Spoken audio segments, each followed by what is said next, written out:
Okay, Michael, do you have an answer? I have an answer indeed. Okay, what's the answer? Okay, maybe I don't have an answer indeed, but I have the ability to compute one.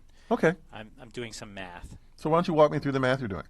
I got 0.32776. That is correct, Michael. Woohoo! That was trickier than I thought. Okay, well, show me what you did. All right. So the first thing I did is I said, okay, well, this is not so hard because from the start state, if I execute up, up, right, right, right, each of those things works the way it's supposed to do independently with probability zero point 0.8. Yep. And so 0.8 raised to the fifth power gives me the probability that that entire sequence will work as intended. Exactly. And what is 0.8 to the fifth? Do you know? 32,768 with a decimal point in front of it because, powers of 2.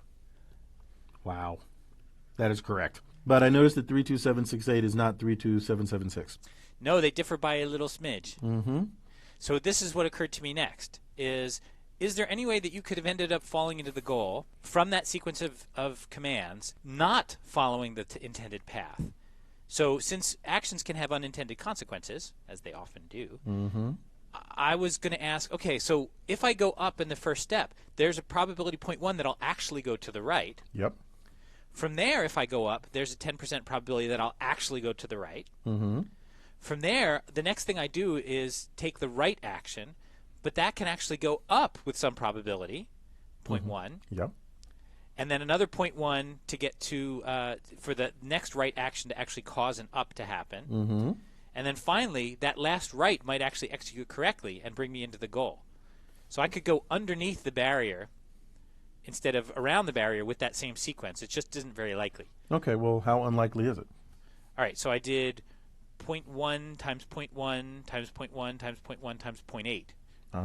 So the 0.1 to the 4 times 0.8, and that's right. So this is the probability that the four of these go wrong. In fact, exactly the first 4 go wrong, and the last one goes right.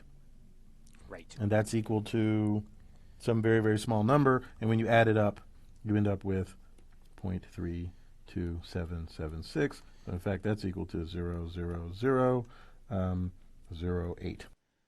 And that's how you get that number, and that's correct. And you'll notice that this sequence happens to work out to be the second sequence that we had option for. Yeah, the other thing that took us to the goal, right, was Right. exactly the probability of executing that action, executing that sequence of transitions given the first command. Yeah, and I think it would work the other way too. No, it wouldn't quite work the other way. If you had done the sequence right, right, what is it? Right, right, up, right? Yeah. In order for that one to work out, it had 0.8 to the 5 of working, and for it to work out wrong but work out right, the right would have to send you up, and then the ups would have to send you right, and so it would actually work out to be the same. Yeah. So no matter which of the two sequences you came up with, they would have the same probability of succeeding. Neat. Nice. That's actually kind of cool. So good job, Michael. Very good job on the quiz. A lot of people forget this part. And in fact, if you forgot that part and got just this part right, we actually let you pass. But it was wrong. I was kind of expecting you to get it wrong, but I'm glad you got it right too. Thank you, Michael. I appreciate your faith in me. I wrote the quiz. Actually, I stole this from a book, whose little words are now showing up in front of you, exactly where you can go through the details of this quiz. Okay. All right, Michael. So you might ask yourself why I brought this up. And the reason I brought this up is because what we did in the first case, where we just came up with the sequence up, up, right, right, right, is we sort of planned out what we would do in a world where nothing could go wrong.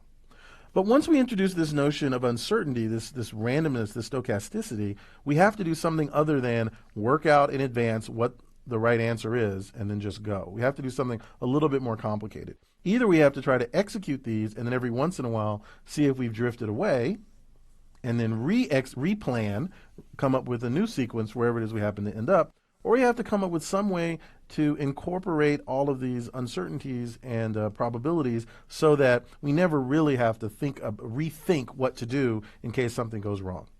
So what I'm going to do next is I'm going to introduce a framework that's very common that people use as a way of capturing this stuff capturing these uncertainties directly.